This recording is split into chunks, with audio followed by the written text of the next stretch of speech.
असं हे चटपटीत लोणचं बघितल्यानंतर तोंडाला पाणी तर नक्कीच सुटतं। तर आज आपण असं हे मिक्स लोणचं बघणार आहोत। अगदी चटपटीत मस्त चवीचं आहे आणि हे लोणचं वर्षभर टिकण्यासाठी सगळ्या महत्त्वाच्या टिप्स या व्हिडिओमध्ये मी सांगणार आहे। तर नमस्कार, मी सुवर्णा's रेसिपी मराठीमध्ये तुम्हा सर्वांचं खूप मनापासून स्वागत आहे। अर्धा किलोच्या प्रमाणामध्ये आज आपण हे लोणचं बघणार आहोत। हे लोणचं वर्षभर टिकतं आणि हे वर्षभर लोणचं टिकण्यासाठी अगदी महत्त्वाच्या टिप्स या व्हिडिओमध्ये असणार आहे, त्यामुळे व्हिडिओ शेवटपर्यंत बघा। या लोणच्यासाठी लागणारी मोहरीची डाळ आणि लोणच्याचा मसाला आज आपण विकतचा न वापरता घरीच करणार आहोत। अर्धा किलोच्या लोणच्यासाठी लागणारा मसाला आज आपण बघणार आहोत आणि असा मसाला तुम्ही कुठल्याही प्रकारच्या लोणच्यासाठी वापरू शकता। अगदी मार्केटपेक्षा भारी आणि टिकाऊ असं हे लोणचं आज आपण घरच्या घरी आणि अगदी सोप्या पद्धतीने बघणार आहोत। चला तर मग रेसिपी सुरू करूयात। तर यासाठी सगळ्यात आधी मी माईन मुळा स्वच्छ धुवून पाण्यामध्ये भिजत ठेवलेला आहे। आता तुम्हाला वेळ असेल तर असा माईन मुळा पाण्यामध्ये एक अर्धा तास भिजत ठेवा, नसेल तर 2 ते 3 वेळेला हा माईन मुळा धुवून याची साल काढून घेतला तरी चालेल। माईन मुळाचा पाण्यामध्ये ठेवला की याची साल पटकन निघते आणि याला जी माती वगैरे लागलेली असते ती सुद्धा व्यवस्थित स्वच्छ होते। तर आता या माईन मुळ्याची अशा पद्धतीने साल काढून घ्यायची आहे। चमच्याच्या साहाय्याने, चमच्याची जी पाठीमागची बाजू असते त्याने मी अशी ही साल काढून घेते। पाण्यामध्ये हा माईन मुळा व्यवस्थित भिजलेला आहे, त्यामुळे साल अशी पटकन निघली जाते। तर माईन मुळ्याची ही सगळी साल आपल्याला याच पद्धतीने काढून घ्यायची आहे। सगळा माईन मुळा आपल्याला याच पद्धतीने स्वच्छ करून घ्यायचा आहे। तर साल याची अगदी पटकन निघते। सगळ्या माईन मुळाची साल मी याच पद्धतीने काढून घेतलेली आहे। साल काढल्यानंतर पुन्हा एकदा माईन मुळा धुवून घेतलेला आहे। धुवून घेतल्यानंतर हा माईन मुळा आपल्याला कोरडा करून घ्यायचा आहे। तुम्ही एखाद्या कापडावरती ठेवून घ्या किंवा चाळणीवरती थोडा वेळ ठेवला तरी चालेल। माईन मुळ्याला अशा ज्या मुळ्या आलेल्या असतात त्यासुद्धा तुम्ही अशा पद्धतीने चाकूने काढून घेऊ शकता। आता हा माईन मुळा मी बाजूला ठेवते आणि यासोबतच आपल्याला इतर काय काय साहित्य लागणार आहे ते बघूयात। तर या मिक्स लोणच्यासाठी इथे मी माईन मुळा, गाजर, हिरवी मिरची आणि लिंबू वापरणार आहे। यासोबतच तुम्ही साधा मुळा वापरू शकता आणि लसूणसुद्धा यासोबत तुम्ही वापरू शकता। आता इथे एक गाजर मी घेतलेला आहे, साधारण 100 ग्रॅम गाजर आहे। 200 ग्रॅम इथे मी हिरवी मिरची घेतलेली आहे आणि लिंबू जे आहेत 5 घेतलेले आहेत, वजनामध्ये म्हणाल तर 150 ग्रॅम आहेत आणि माईन मुळा इथे मी 150 ग्रॅम घेतलेला आहे। आता हे घेतलेलं सगळं साहित्य मी अर्ध्या तासापूर्वी स्वच्छ धुवून चाळणीवरती पाणी निथळायला ठेवलं होतं। त्यानंतर कापडाने स्वच्छ पुसून घेतलेलं आहे किंवा तुम्ही एक 10 ते 15 मिनिटे कापडावरती पसरवून पंख्याखाली ठेवला तरी चालेल। या सगळ्यांमध्ये पाण्याचा अंश अजिबात राहता कामा नये। आता मिरची पूर्ण सुकलेली आहे आणि आता याची अशी ही देठं काढून घ्यायची। सगळ्या मिरच्यांची अशी देठं काढून घ्यायची आहेत। देठं काढण्यापूर्वीच आपल्याला मिरची धुवून घ्यायची आहे। देठं काढल्यानंतर मिरची अजिबात धुवायची नाही आहे, मिरचीमध्ये पाण्याचा अंश राहू शकतो आणि यामुळे सुद्धा लोणचं खराब होऊ शकतं। आता लिंबू घेताना असा रसरशीत, ताजा आणि असा लिंबू दाबून बघायचा। याची साल अगदी पातळ असायला पाहिजे, असा पातळ सालीचा लिंबू आपल्याला घ्यायचा आहे, म्हणजे लोणचं अगदी छान मुरतं आणि लवकर मुरतं। आता ह्या लोणच्यासाठी आपण जे काही साहित्य वापरणार आहोत ते सगळं ताजं घ्यायचं आहे आणि या गाजराची हलकीशी साल आपल्याला सोलणीने काढून घ्यायची आहे। आता या हिरव्या मिरचीचे आपल्याला तुकडे करायचे आहेत। तुम्ही एका मिरचीमध्ये 2 तुकडे केला तरी चालू शकतं किंवा याचे बारीक बारीक असे तुकडे केला तरी चालेल। मिरचीचे तुकडे तुम्ही तुमच्या आवडीप्रमाणे करू शकता। तर मी असे हे मिरचीचे छोटे आणि उभे काप करून घेते। मिरची तुम्ही तुमच्या आवडीप्रमाणे लहान किंवा मोठी कट करू शकता किंवा अगदी मिरचीचे 2 भाग करून घेतला तरी सुद्धा चालेल। या पद्धतीने मिरची अर्धी अशी कट करून घेतला तरी चालेल। यामध्ये सुद्धा मसाला व्यवस्थित मुरला जातो आणि मिरचीचं लोणचं छान चवीला लागतं। तर सगळी मिरची मी याच पद्धतीने कट करून घेतलेली आहे आणि एका ताटामध्ये ही सगळी कट केलेली मिरची काढून घेतलेली आहे आणि याच पद्धतीने आपल्याला राहिलेलं सगळं साहित्य जे आहे ते कट करून घ्यायचं आहे। तर इथे मी गाजराचे काप अशा पद्धतीने करून घेते। थोडेशा लांबट आकाराचे हे काप मी करून घेते। तर तुम्ही तुमच्या आवडीप्रमाणे या सगळ्या साहित्याचे जे काप आहेत ते करून घेऊ शकता। आता गाजराचा भाग, मधला जो भाग आहे तो असा जर जास्त टणक असेल तर तो काढून टाकायचा आणि सगळे गाजर कट केल्यानंतर हे सुद्धा मी ताटामध्ये काढून घेतलेले आहेत। आता या माईन मुळ्याचे सुद्धा आपल्याला असेच लांबट काप करून घ्यायचे आहेत। तुम्ही जर साधा मुळा घेतला तर त्याचेसुद्धा असेच काप करून घ्या आणि लसूण जर तुम्ही वापरणार असाल तर लसूण आपल्याला फक्त सोलून यामध्ये वापरायचं आहे। तर सगळा माईन मुळा कट करून झालेला आहे, हा सुद्धा ताटामध्ये मी काढून घेते। तर आता हे सगळं साहित्य मी उभ्या आकारामध्ये कट करून घेतलेलं आहे। आता लिंबू कापून घेते। एका लिंबूमध्ये मी 8 फोडी करून घेते। तर इथे मी छोट्या आकारामध्ये या लिंबाच्या फोडी करून घेते। तर लिंबाच्या फोडी अशा छोट्या करून घेतल्या तर हे खायला सुद्धा सोपं जातं, म्हणजे लहान मुलांना मोठ्या आकाराची फोड घातली तर ती वाया घालवू शकतात, त्यामुळे अशा छोट्या फोडी करायच्या आणि अशा छोट्या फोडी केल्या की लोणचंसुद्धा लवकर मुरलं जातं. तर सगळ्या अशा फोडी करून घ्यायच्या आणि याच्यातील बिया आपल्याला बाजूला काढून घ्यायच्या आहेत. तर याच पद्धतीने सगळे लिंबू आपल्याला कापून घ्यायचे आहेत आणि याच्या बिया ज्या आहेत त्या बाजूला काढून घ्यायच्या आहेत. सगळे लिंबू कापून झालेले आहेत आणि हे कापलेले लिंबूसुद्धा ताटामध्ये आता काढून घेते. आता लोणच्यासाठी जे आपण साहित्य वापरणार आहोत तर हे सगळं साहित्य आपण इथे तयार करून घेतलेलं आहे.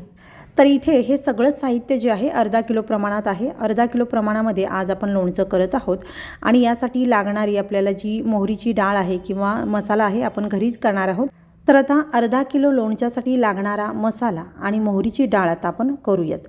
तर अर्धा किलो लोणच्यासाठी आपल्याला लागणार आहे 2 चमचे बडीशेप, वजनामध्ये 20 ग्रॅम घेऊ शकता. 2 चमचे जिरे घेतलेले आहेत, वजनामध्ये 20 ग्रॅम आहेत. एक छोटा चमचा इथे मी मेथी दाणे घेतलेले आहेत आणि वजनामध्ये म्हणाल तर साधारण एक 4 ते 5 ग्रॅम हे मेथी दाणे आहेत. यापेक्षा जास्त मेथी दाणे घालू नका. मेथी दाणे जास्त झाले तर लोणच्याला एक प्रकारचा चिकटपणा येतो. तर इथे मी मोहरी घेतलेली आहे, साधारण 50 ग्रॅम ही मोहरी आहे. तर आता या मोहरीची मी डाळ करून या लोणच्यामध्ये वापरणार आहे. तुम्हाला जर डाळ करायची नसेल तर ही मोहरी या सगळ्या मसाल्यांसोबत भाजून तुम्ही याची पावडर करू शकता. आता इथे तुम्ही फक्त मोहरीची डाळ वापरला तरी चालेल किंवा फक्त मोहरी वापरला तरी चालेल किंवा तुम्हाला जर दोन्ही वापरायचं असेल तर अर्धी मोहरीची डाळ आणि अर्धी मोहरी वापरला तरी चालू शकतं. तर इथे ही मोहरी मी वेगळी भाजून घेऊन याची डाळ बनवणार आहे आणि हे जे मसाले घेतलेले आहेत हे वेगळे भाजून याची पावडर आपल्याला करून घ्यायची आहे, ज्यापासून आपण लोणच्याचा मसाला बनवणार आहोत.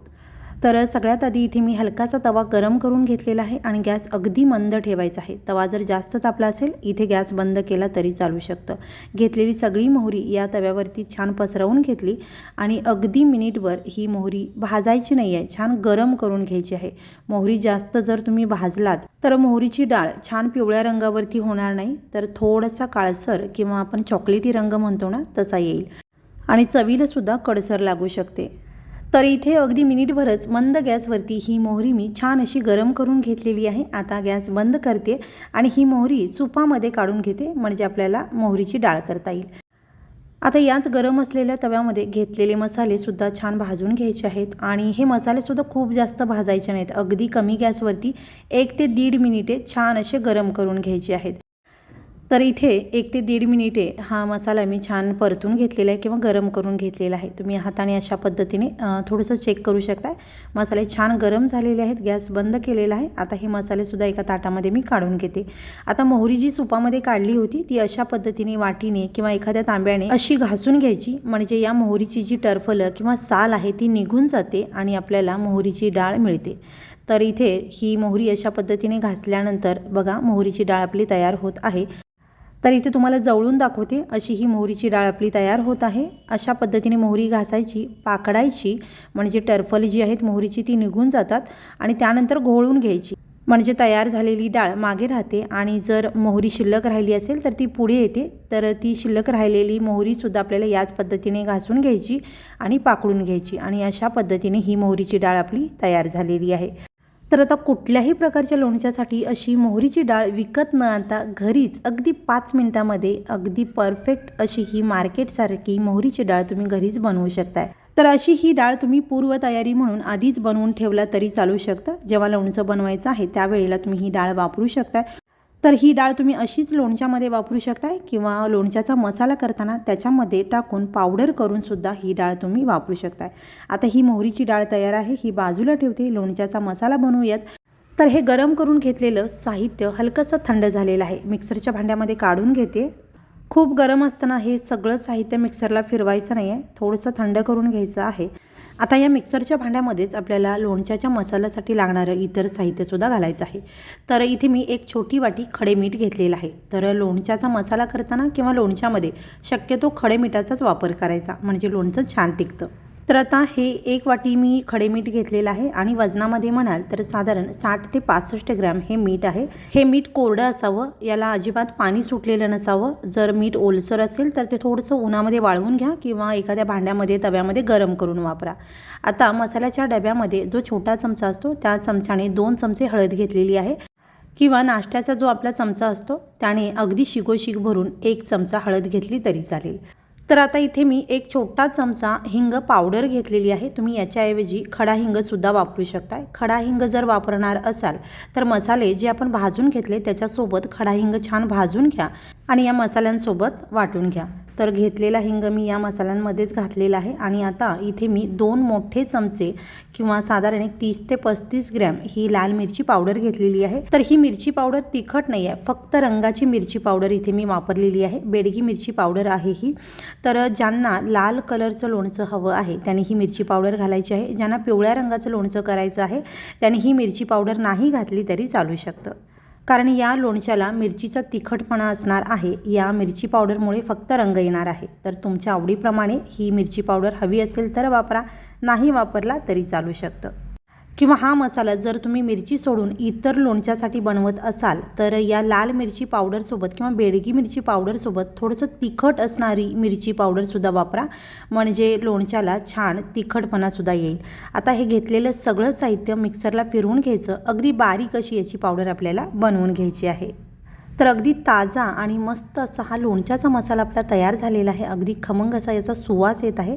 अर्धा किलो कुठल्याही प्रकारच्या लोणच्यासाठी तुम्ही हा मसाला वापरू शकता. हा मसाला घालून केलेलं लोणचं अगदी परफेक्ट होणार आहे. याच्या व्यतिरिक्त आपल्याला कुठलीच गोष्ट यामध्ये घालावी लागणार नाही आहे. तर आता हा मसाला आपला तयार आहे आणि आपण जी मोहरीची डाळ बनवून घेतलेली आहे ही सुद्धा तयार आहे.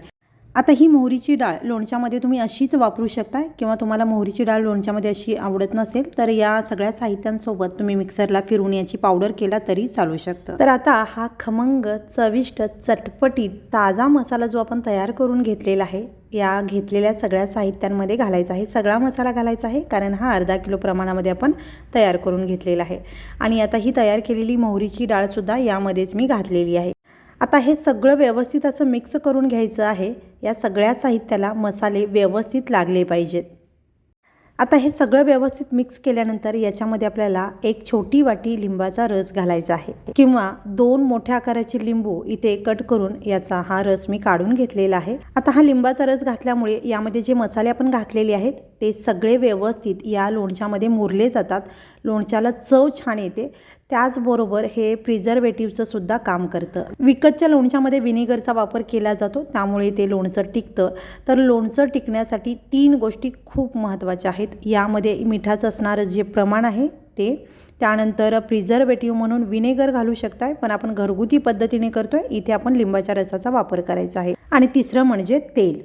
तर मिठाचं अगदी योग्य प्रमाण म्हणजे 1 किलो लोणच्यासाठी 125 ते 150 ग्रॅम खडे मिठाचा वापर करायचा, म्हणजे ते प्रिझर्वेटिव्हचं काम करतं. लोणचं टिकतं आणि संपेपर्यंत खराब होत नाही आणि बुरशीसुद्धा येत नाही. तर इथे अगदी योग्य प्रमाणामध्ये मी मिठाचा वापर केलेला आहे. थोडासा लिंबाचा रससुद्धा घातलेला आहे. तर हे लोणचं तेल न घालतासुद्धा टिकू शकतं. आता तुम्हाला जर बिना तेलाचं लोणचं करायचं असेल तर या स्टेजला तुमचं हे लोणचं तयार आहे. हे असं लोणचं छान मिक्स करून बरणीमध्ये भरून ठेवला. 1-2 दिवस मुरू द्यायचं. लिंबू मुरायला 1-8 दिवस लागतात आणि त्यानंतर तुम्ही हे लोणचं खाऊ शकता. अजिबात खराब होणार नाही कारण यामध्ये लिंबाचा रस आहे, योग्य प्रमाणात मीठ आहे. पण तेलाचा वापर अजिबात करणार नसाल तर लिंबाचा रस मी एक छोटी वाटी घातलेली आहे, त्याच्याऐवजी 2 वाटी लिंबाचा रस घालू शकता किंवा 4 ते 5 लिंबू कट करून याच्यामध्ये लिंबाचा रस पिळून घेतला तर हे लोणचं अगदी छान टिकतं. संपेपर्यंत अजिबात खराब होणार नाही, बुरशी येणार नाही आणि मस्त चवीला सुद्धा लागतं. पण या लोणच्यामध्ये मी थोडासा तेलाचा वापर सुद्धा करणार आहे त्यामुळे मी लिंबाचा रस कमी घातलेला आहे. तर या लोणच्यासाठी इथे मी साधारण 100 ग्रॅम तेल घेतलेलं आहे. तेल तुम्ही कुठलंही घेऊ शकता. अगदी शेंग तेल घेतला तरी चालेल, मोहरीचं तेल घेतलं तरी चालेल. इथे मी सूर्यफूल तेल घेतलेलं आहे आणि हे तेल आता आपल्याला गरम करून घ्यायचं आहे. अगदी कडकडीत गरम करायचं नाही आहे. एखादी गोष्ट तळण्यासाठी आपण जसं तेल गरम करतो तसं हे तेल गरम करून घ्यायचं आहे. तर हे तेल मी गरम करून घेतलेलं आहे आणि हे तेल गरम असताना आपल्याला लोणच्यामध्ये घालायचं नाही आहे. हे तेल पूर्ण थंड करून घ्यायचं आहे किंवा अगदी हलकंसं कोमट राहिलं तरी चालू शकतं. तर हे तेल पूर्णपणे थंड झालेलं आहे. तुम्ही अशा पद्धतीने या भांड्याला हात लावून बघितला तर अगदी थंड भांडं लागतं किंवा अगदी हलकंसं कोमट असेल तरी चालेल, पण अगदी कडकडीत गरम असलेलं तेल लोणच्यामध्ये घालायचं नाही आहे, नाहीतर मग लोणचं खराब होऊ शकतं.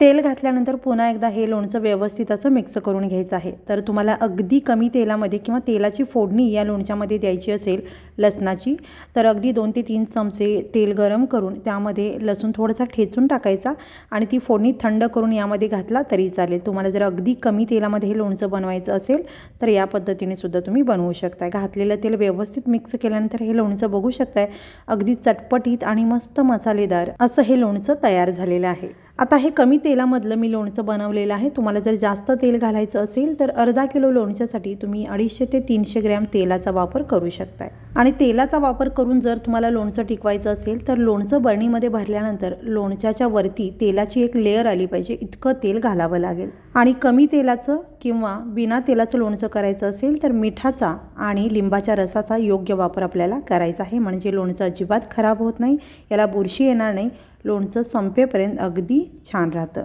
तर आता हे लोणचं भरण्यासाठी आपल्याला अशी काचेची बरणी किंवा चिनी मातीची बरणी वापरायची आहे। कुठल्याही प्रकारच्या धातूच्या डब्यामध्ये किंवा बरणीमध्ये लोणचं अजिबात भरायचं नाही। तर ही काचेची बरणी स्वच्छ धुवायची आणि सुकवून घेतल्यानंतर उन्हामध्ये 1 दिवस छान वाळवून घ्यायची आणि त्यानंतर पुसून यामध्ये आपल्याला हे लोणचं भरून घ्यायचं आहे। आता या लोणच्यामध्ये वापरलेली मिरची, गाजर, माईन मुळा अगदी 1 दिवस मुरल्यानंतर तुम्ही लगेचच खायला घेऊ शकता। लिंबू मुरायला थोडासा वेळ लागतो, 1-8 दिवसानंतर हा लिंबू व्यवस्थित मुरला जातो, त्यानंतर तुम्ही हे लोणचं खायला घेऊ शकता। ताज्या मसाल्यातलं अगदी कमी तेलातलं बुरशी न येणारं संपेपर्यंत खराब न होणारं असं हे मिक्स लोणचं आपलं बनून तयार झालेलं आहे। आता ही लोणच्याची बरणी छान कोरड्या ठिकाणी ठेवायची आहे आणि त्यासोबतच जेव्हा आपण लोणचं काढतो तेव्हा आपले हात किंवा जो आपण चमचा वापरणार आहोत तो कोरडा असायला हवा, म्हणजे पाण्याचा अंश अजिबात याला लागता कामा नये, म्हणजे लोणचं अजिबात खराब होणार नाही। तर या पद्धतीने हे मिक्स लोणचं बनवून बघा। व्हिडिओ आवडला असेल तर व्हिडिओला लाईक, शेअर आणि चॅनलला सबस्क्राईब करा। हा व्हिडिओ पाहिल्याबद्दल खूप धन्यवाद।